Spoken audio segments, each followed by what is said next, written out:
전해드리려고 합니다. 그러면 몇 년에 한 번씩 뉴스에 나오는 비슷한 사건들이 있는데요. 이 병원 진료를 거부하는 기독교인들에 대한 소식입니다. 한 번은 어떤 목사님 부부가 노인복지법을 위반해서 법원으로부터 벌금을 선고받은 사건이 있었습니다. 지병을 앓고 계신 어머님이 계셨는데요. 너무나 오랫동안 병원에 모시지를 않고 계속해서 진료를 거부했기 때문입니다. 이유가 뭘까요? 아주 단순하고 그리고 분명한 이유였습니다. 무엇을 통해서 낫게 하겠다는 거였을까요? 기도를 통해서 병을 낫게 하겠다. 이런 믿음을 가지고 이 연로하신 어머님을 병원으로 모시지 않았던 겁니다. 또 다른 사건이 있는데요. 감기에 걸린 3명의 자녀들을 병원에 보내지 않고 오직 기도만 했던 부모의 이야기입니다. 사실 감기란 것이 가까운 병원에 가서 약만 처방받고 또 시간이 지나면 금방 나을 수 있는 문제잖아요. 그런데 이 부모님이 무슨 믿음이 있었는지 너무 긴 시간 동안 이 아이들을 병원에 데려가지 않은 거예요. 그래서 단순 감기가 보다 심각한 질병이 되었고 거기서 상황이 더 악화되다 보니까 나중에는 이 자녀들이 결국 돌이킬 수 없는 너무나 안타까운 이 결과를 맞이하게 되었습니다. 또 어떤 경우에는 이 정신적인 질병을 앓고 있는 성도님이 있었는데요. 이거를 귀신이 들려서 그런 거다. 이렇게 너무나 섣부르게 진단을 해버린 겁니다. 귀신이 들어갔으니까 어떻게 해야 돼요? 꺼내야 되잖아요. 그래서 이 사람을 바닥에 눕혀놓고 그 배 위에 올라타서 있는 힘껏 누르면서 막 한참 기도를 한 거예요. 어떻게 되었겠습니까? 이분의 몸이 버티지를 못한 거죠.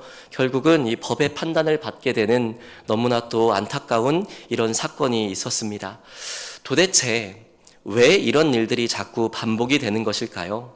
믿음이 없어서는 아닌 것 같아요. 믿음이 있으니까 기도를 했을 거 아니겠습니까?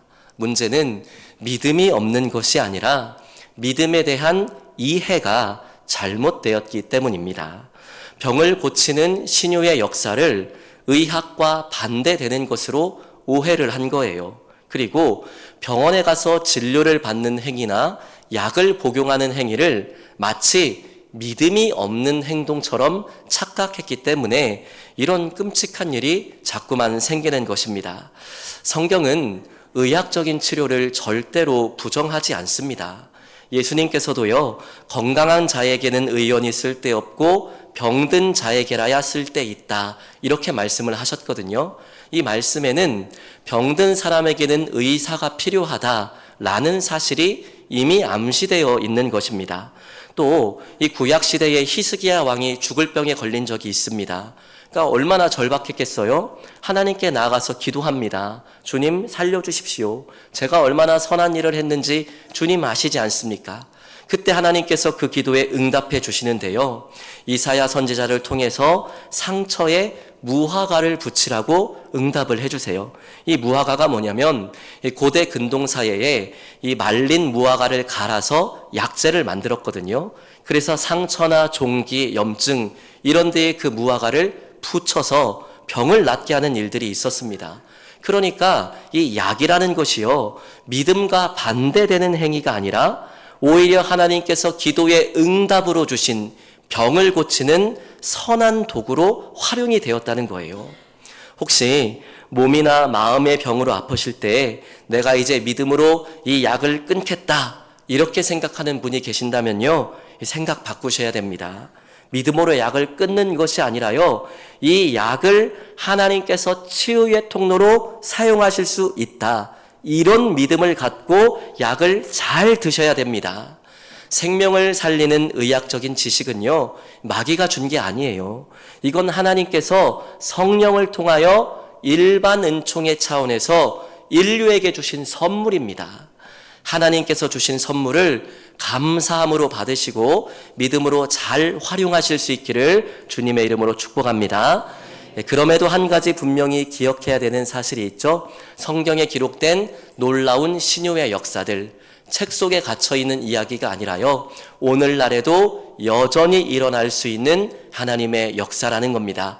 저도 이 신유의 은혜를 경험했던 사람이고요, 제가 그 능력의 증인이에요. 신유의 역사는 오늘날도 분명히 있고 분명히 가능한 일입니다. 오늘 본문은 바로 이런 신유의 역사를 기록하고 있습니다. 마태복음 8장 14절 말씀을 다시 읽어보도록 하겠습니다. 예수께서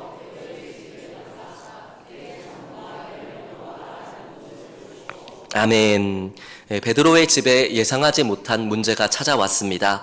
그의 장모님이 갑자기 열병에 걸린 건데요. 이 똑같은 사건을 기록한 누가복음의 말씀을 보면 이 병이 단순한 몸살이 아니었겠구나 라는 것을 확인할 수가 있습니다. 누가복음 4장 38절 함께 읽어보도록 하겠습니다. 예수께서 일어나 회당에서 나가사 시몬의 집에 들어가시니 중한 열병을 앓고 있는지라 사람들이 그를 위하여 예수께 구하니. 아멘. 이 말씀을 기록한 사람은 누가이고요. 누가는 직업이 의사였습니다. 그러니까 똑같은 장면을 보고도 의사로서의 관점을 조금 더 추가한 건데요. 이 누가의 기록에 보니까 시몬의 장모가 중한 열병을 앓고 있다 이렇게 기록을 합니다.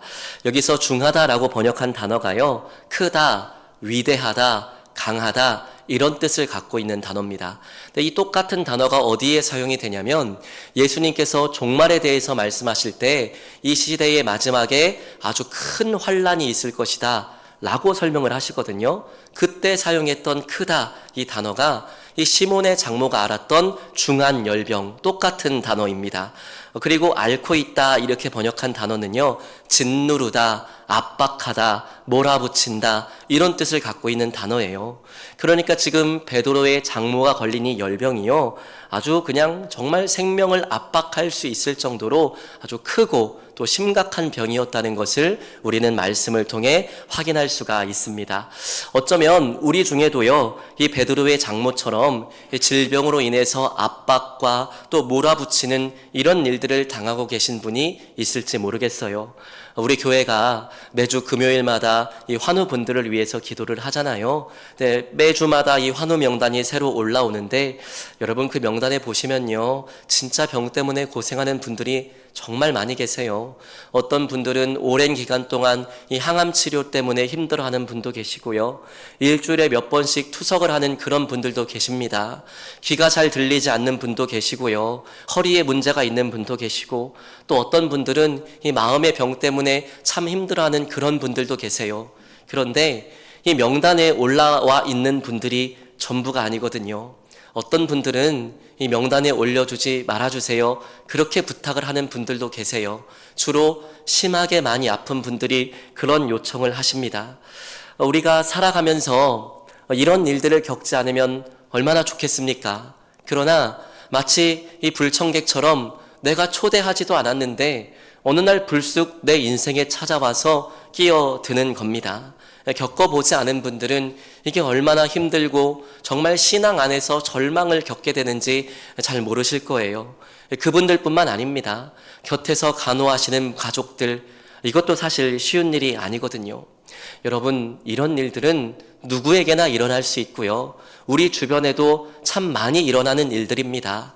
그런데 그럼에도 불구하고 오늘 본문을 통해서 우리가 소망을 가질 수 있는 이유가 있습니다. 우리의 구주이신 예수님께서 이 질병을 그냥 지나치지 않으셨다는 거죠. 질병으로 고통당하는 그 영혼을 직접 찾아가셨습니다. 그 가정에 방문해서 고통당하는 자리에 함께 계셨다는 거예요. 여러분, 그때 거기서 무슨 일이 일어났습니까? 마태복음 8장 15절 말씀을 다시 한번 읽어보도록 하겠습니다. 그의 손을 만지시니 열병이 떠나가고 여인이 일어나서 예수께 수종들더라. 아멘. 누가복음에 의하면 예수님께서 질병을 꾸짖으셨어요. 그리고 본문에 의하면 주님께서 그 아픈 자의 손을 붙들어 주셨을 때 그때 즉시로 열병이 떠나간 줄로 믿습니다. 여러분, 여기서 떠나가다 이렇게 번역한 단어가요, 놓아주다, 용서하다, 해방시키다 이런 뜻이 있습니다. 그러니까 그동안 질병이 그 사람을 꽉 붙들고 그냥 종처럼 삼고 있었던 거예요. 그런데 예수님께서 그 집을 찾아가셔서 그의 손을 붙들어 주셨을 때 묶인 것이 풀려나고 자유케 되는 역사가 일어났다는 것입니다. 오늘 말씀을 듣고 우리가 함께 기도하는 시간을 가질 건데요. 여러분, 그때 우리 예수님의 이름과 권세로 말미암아 질병에서 풀려나는 이런 신유의 역사가 우리 성도님들의 삶에 경험될 수 있기를 주님의 이름으로 축복합니다. 마태복음 8장 16절에서 17절까지의 말씀을 함께 읽어보도록 하겠습니다. 저물매 사람들이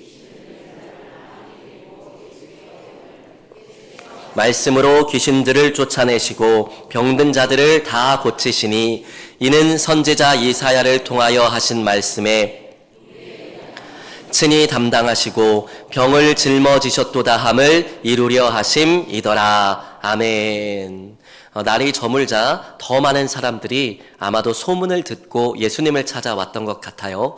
그때 예수님께서 귀신도 쫓아내시고 또 병든 자들도 다 고쳐주셨는데요. 이 8장에 기록된 여러 가지 신유의 사건들을 마무리하면서 성경 기자인 마태는 한 가지 특별한 설명을 달아놓았습니다. 예수님께서 이렇게 하신 이유가 뭐냐는 거죠. 그거는 구약의 예언을 성취하는 의미가 있다는 겁니다. 한편으로는 메시아가 오면 어떤 일들을 할 것인가 그것을 설명하고요. 다른 한편으로는 예수님께서 바로 그 메시아라는 것을 믿게 하려는 의도가 담겨 있는 거죠. 그러면 마태에 의하면 예수님은 어떤 분이십니까? 예수님은 우리의 연약한 것을 친히 담당하시고 우리의 병을 짊어지시는 분이 예수님입니다. 물론 이 말씀의 궁극적인 성취는 십자가에서 이루어졌을 겁니다. 예수님께서 우리 죄를 대신 짊어지시고 우리에게 영생을 주셨기 때문이죠. 그런데 오늘 우리가 주목하는 것은요, 바로 구원의 범주, 구원의 범주입니다. 그 구원의 범주 안에 우리의 영혼만 들어있는 것이 아니라 육신의 연약함과 질병을 포함한 인간의 전 존재가 있다는 것이죠. 이게 왜 중요합니까? 바로 이 점에 근거해서 우리가 치유 혹은 신유의 은혜를 구할 수가 있기 때문입니다. 우리의 병과 연약함이요, 구원의 영역 밖에 있는 것이 아니라 그 안에 있다는 것을 오늘 말씀을 통해서 우리는 확인할 수가 있는 것이죠. 물론 십자가가 모든 병을 지금 당장에 고쳐주는 그런 보증수표는 아닐 겁니다. 어떤 병은 즉시 낫기도 하고요. 어떤 병은 시간을 두고 천천히 회복되기도 합니다. 그리고 어떤 병은 사도 바울이 그랬던 것처럼 마지막까지 우리 곁에 남아서 우리를 겸손하게 만드는 것이죠. 치유의 시기와 방식, 그것은 하나님께 달려있는 거예요. 그러나 한 가지 분명한 사실이 무엇입니까? 그 어떤 질병도 십자가 구원의 밖에 있지는 않다는 사실이죠. 예수님이 우리 죄를 대신 지시고 우리의 병든 것을 친히 짊어지셨기 때문입니다. 그래서 우리가 신유를 구할 때 그 근거가 무엇입니까? 40일 기도해야 고침을 받는 거예요? 아니라는 거죠. 그런 열심이나 기도의 강도에 달려있는 게 아니에요. 우리를 대신해서 짐을 지시고 병든 것을 짊어지신 예수 그리스도의 십자가, 그 십자가의 신유의 근거가 있는 것입니다. 그래서 이사야 53장 5절이 이렇게 말씀하는데요. 53장 5절 말씀을 함께 읽어보도록 하겠습니다. 그가 찔림은 우리의 허물 때문이요 그가 상함은 우리의 죄악 때문이라. 그가 징계를 받음으로 우리는 평화를 누리고 그가 채찍에 맞음으로 우리는 나음을 받았도다. 아멘. 예수님께서 우리를 대신해서 채찍에 맞으셨기 때문에 우리는 주의 공로를 힘입어 나음을 얻을 수가 있는 것입니다. 십자가 안에서 용서받고 십자가 안에서 치유를 소망하며 십자가 안에서 영과 육의 온전한 회복을 소망할 수 있는 것이죠. 신유의 근거가 되시는 예수 그리스도의 은혜와 사랑을 힘입어서 오늘도 신유의 능력을 경험하시고 강건하게 살아갈 수 있는 저와 성도님들이 되시기를 주님의 이름으로 축복합니다. 아멘. 누가복음 4장 38절 말씀, 누가복음 4장 38절 말씀 함께 읽어보겠습니다. 예수께서 일어나 중한 열병을 앓고 있는지라 사람들이 그를 위하여 예수께 구하니. 아멘. 앞서 살펴봤던 것처럼 이 베드로의 장모가 되는 분은요, 너무 심한 병 때문에 몸을 가눌 수가 없는 그런 상황이었습니다. 예수님께서 집에 오시는데 예수님을 영접할 수 있는 힘이 없어요. 예수님께 나아가서 자기의 병세를 설명하고, 주님, 제가 이러저러한 문제가 있으니 저를 좀 살려주십시오, 그런 간구와 요청조차 전혀 할 수가 없는 그런 절망적인 상태였다는 거죠. 여러분, 그럼에도 불구하고요, 이 사람이 신유의 은혜를 경험할 수 있었던 중요한 이유가 무엇입니까? 누가는 이렇게 기록합니다. 사람들이 그를 위하여 예수께 구하니. 내가 직접 기도할 힘은 없었어요. 그러나 그를 불쌍히 여겼던 주변의 많은 사람들이 그를 대신해서 예수님께 간구했던 거예요. 주님, 지금 저 영혼이, 지금 저 사람이 너무 안타까운 상황에 처해 있습니다. 주님 도와주십시오. 주님 살려주십시오. 여러분, 성경이 기록하는 것은요, 그 사람이 직접 기도하지는 못했지만 믿음의 사람들이 그를 위해 간구했을 때 주님은 그 간구를 외면하지 않으시고 응답해 주셨다는 것입니다. 성경에는요, 이런 장면들이 참 많이 등장합니다. 이 중풍에 걸려서 꼼짝 못하고 자리에 누워만 있는 그런 사람의 이야기를 기억하실 거예요. 주님께 나아갈 힘이 없잖아요. 그러나 그를 불쌍히 여긴 네 사람이 그를 침상째로 메고 주님을 찾아가지 않습니까? 주님이 그들을 책망하지 않으셨어요. 오히려 그들의 요청에 응답해 주셨습니다. 한 번은 이 죽어가는 아들 때문에 예수님을 찾아왔던 왕의 신하가 있어요. 얼마나 다급했는지 가버나움에서 갈릴리까지 예수님을 찾아오거든요. 그때 주님이 뭐라고 말씀하십니까? 간절한 그 아버지의 그 요청에 너의 아들이 살았느니라. 그리고 그 말씀을 믿고 돌아가 봤더니 진짜로 아들이 살아 있는 거예요. 여러분, 회당장 야이로의 딸은 어떻습니까? 심지어 그 딸은요, 중간에 죽었어요. 그러나 눈물로 간구하는 그 아버지 야이로의 그 기도를 주님이 외면하지 않으시고요, 그 소녀의 손을 붙들고 일으키셨을 때 다시 살아난 줄로 믿습니다. 성경은요, 기도조차 할 수 없는 사람을 대신해서 누군가가 간절한 마음으로 기도했을 때 예수님은 그 요청을 외면하지 않으시고 응답해 주시는 분이라고 반복적으로 기록합니다. 그렇다면요, 오늘도 마찬가지 아닙니까? 여러분, 기도할 수 없을 정도로 아픈 사람, 기도할 힘과 영적인 능력과 믿음이 없는 사람이요, 시몬 베드로의 집에만 있는 게 아니잖아요. 마음만큼은 정말 교회로 달려나와서 함께 예배 드리고 싶은데 이 몸이 말을 듣지 않아서 유튜브로만 예배 드리는 우리 연로하신 성도님들 참 많이 계십니다. 병원에 누워서 매일 질병과 씨름하는 분들도 있고요. 또 몸이 아픈 것은 아니지만 이 마음 때문에, 이 정신적인 병 때문에 참 많이 힘들고 또 신앙이 흔들리는 그런 분들도 계세요. 여러분, 우리가 그분들을 위해서 무슨 일을 할 수 있겠습니까?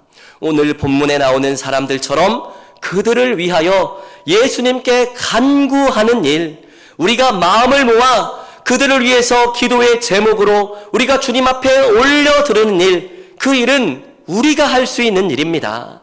예수님은 아무 사람의 기도 없이 그냥 당신의 능력으로 직접 고치실 수도 있는 분이에요. 그러나 여러분, 성경을 보십시오. 정말 많은 경우에 하나님은 사람을 은혜의 통로로 사용하세요. 그들의 도구를 통로로 사용하시고 그들의 간구를 도구로 사용하셔서 놀라운 치유의 역사를 베풀어 주시는 분이 바로 우리 주님이십니다.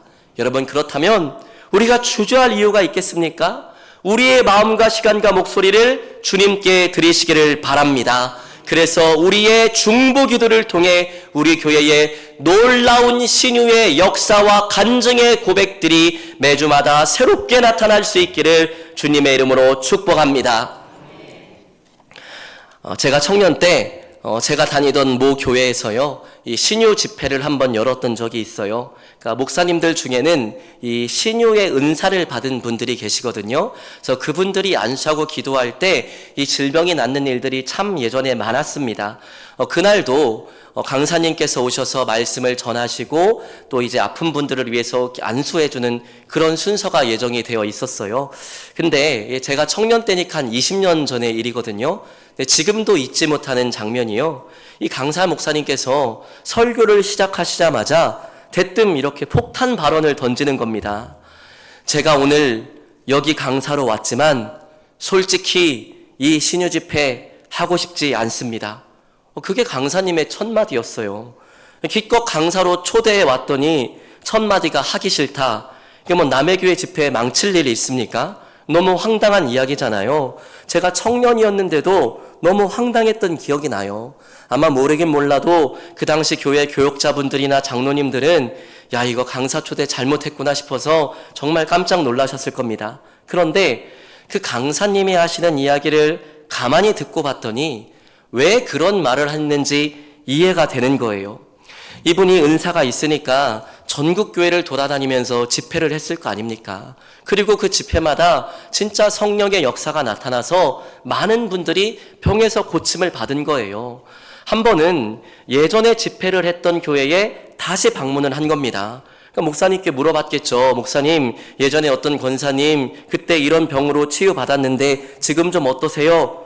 이렇게 물어봤더니요, 세상에 그 교회 담임 목사님이 이런 말을 하는 거예요. 목사님, 그 권사님이요, 요즘 교회 안 나와요. 이분이 너무 충격을 받은 거예요. 아플 때는 주님께 나와서 매달리는 거예요. 급할 때는 주님을 찾아와서 살려달라고 막 금식까지 하면서 기도를 하는 거예요. 그래서 하나님이 너무 안타까워서 그 사람을 고쳐주셨는데 그 은혜를 받은 다음에는 오히려 하나님과 멀어지더라는 거죠. 심지어 어떤 분은 건강해진 몸을 갖고 교회로 나오는 것이 아니라 세상으로 돌아가서 오히려 죄에 빠져버리는 이런 모습을 보이는 거예요. 그 이야기를 듣고 나서 이 강사님이 너무 충격을 받은 거죠. 내가 이렇게 해서 사람들이 고침받으면 뭐 할까? 어차피 그 몸 가지고 죄 지으러 갈 텐데. 그래서 그러면 안 된다는 것을 이야기하고 싶어서 제가 다니던 그 교회에 오셔서 첫 마디부터 나가기 싫습니다. 그렇게 이야기를 했던 거죠. 여러분, 이런 의미에서 오늘 본문 15절, 마태복음 8장 15절 말씀이 참 의미가 있는데요. 한번 읽어보도록 하겠습니다. 그의 손을 만지시니 열병이 떠나가고 여인이 일어나서 예수께 수종 들더라. 아멘. 예수님께서 신유의 능력으로 이 여인의 영을 고쳐주셨더니요, 여러분, 이 여인이 어떻게 반응합니까? 건강해진 몸을 갖고 다른 곳을 가는 게 아니에요. 다른 일을 하는 게 아닙니다. 그 은혜를 힘입어서 예수님과 제자들을 섬기는 복음을 위한 일에 자신의 삶을 헌신하는 모습을 읽어볼 수 있어요.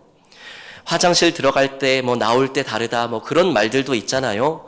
아플 땐 하나님만 찾다가 고침받고 나서 하나님과 멀어진다면요, 하나님께서 우리의 병을 고쳐주실 이유가 어디에 있을까요?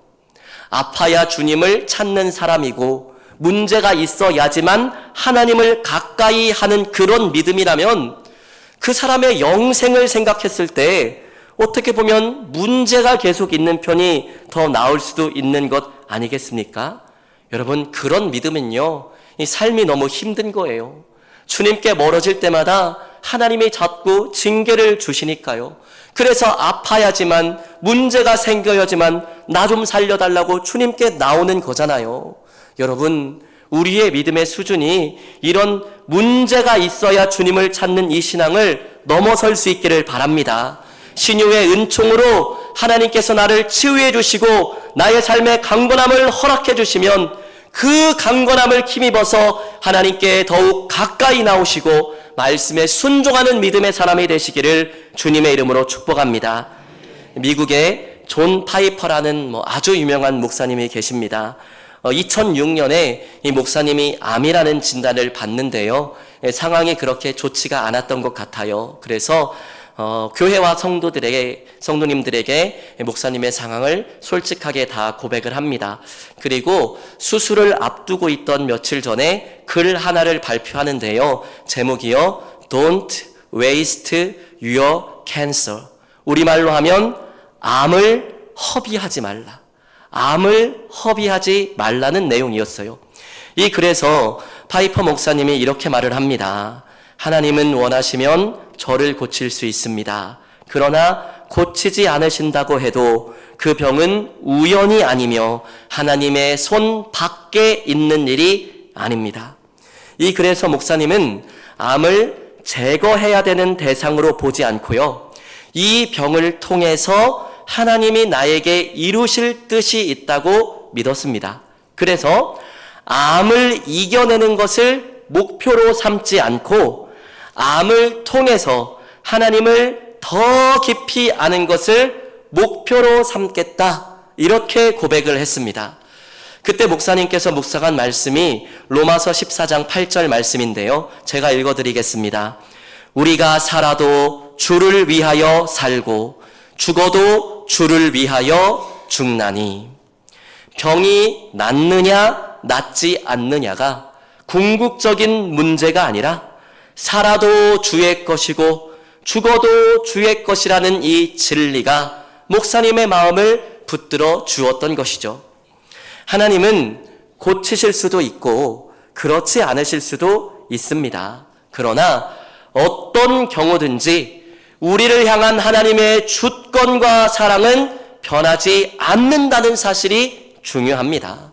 그러므로 여러분, 질병을 통해서 하나님과 더욱 가까워지실 수 있기를 바랍니다.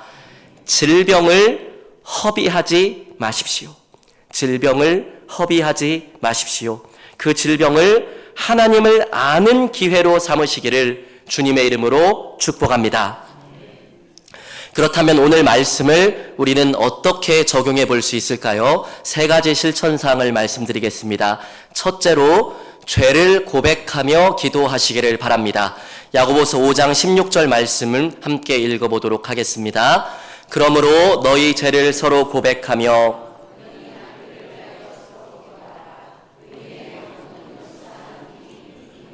아멘. 병이 낫기를 위해서 기도하는데 무엇을 하면서 기도해야 됩니까? 죄를 고백하며 기도해야 합니다. 왜냐? 이 죄는 하나님과 인간의 사이를 가로막는 장벽이거든요. 회개를 통해서 하나님과의 관계가 먼저 올바르게 될 때에 거기에서부터 하나님께서 주시는 은혜와 치유의 능력도 임하는 것입니다. 영혼이 잘 될 때 범사가 잘 되는 것처럼 내 죄를 회개하고 십자가에서 용서받음으로 말미암아 병든 몸과 마음을 치유하시는 하나님의 기적을 경험하시기를 주님의 이름으로 축복합니다. 둘째로 서로 함께 기도하시기를 바랍니다. 방금 읽었던 야고보서 말씀에도 서로 기도하라고 권면을 하고 있는데요. 우리 성도님들께서 때로 원치 않는 이런 질병에 걸리시고 힘든 일을 겪으시다면 여러분 그것들을 너무 혼자만 그냥 품고 혼자 끙끙 앓지 않으시면 좋을 것 같아요. 여러분 우리는 교회 공동체로 부름을 받았습니다. 우리는 하나님을 아버지로 모시고 예수 그리스도의 피라는 한 혈통을 갖고 있는 믿음의 영적인 가족들이에요. 그 무거운 짐 너무 혼자서 지지 마시고 교회 공동체에 기도를 요청하시기를 바랍니다.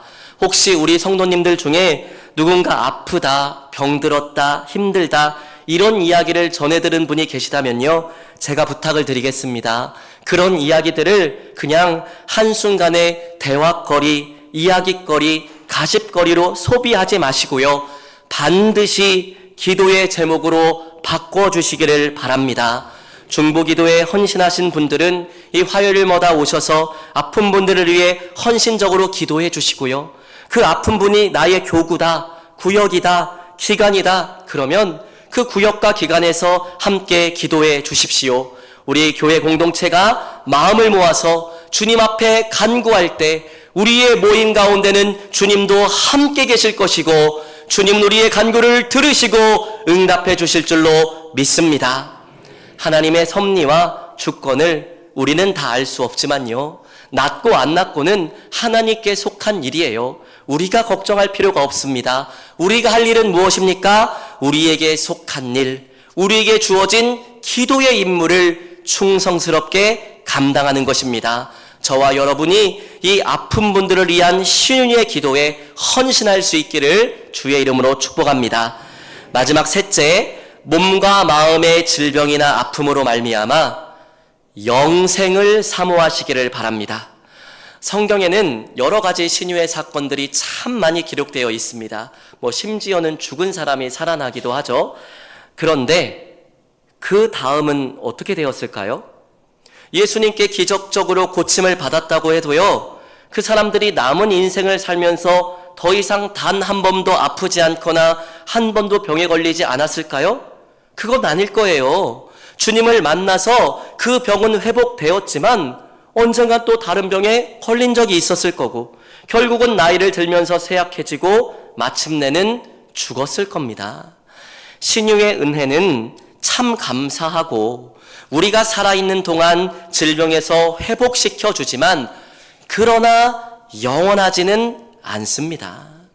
한 번 죽는 것은 사람에게 정해진 일이고 그 후에는 반드시 심판이 있다는 것이 성경의 증언 아니겠습니까?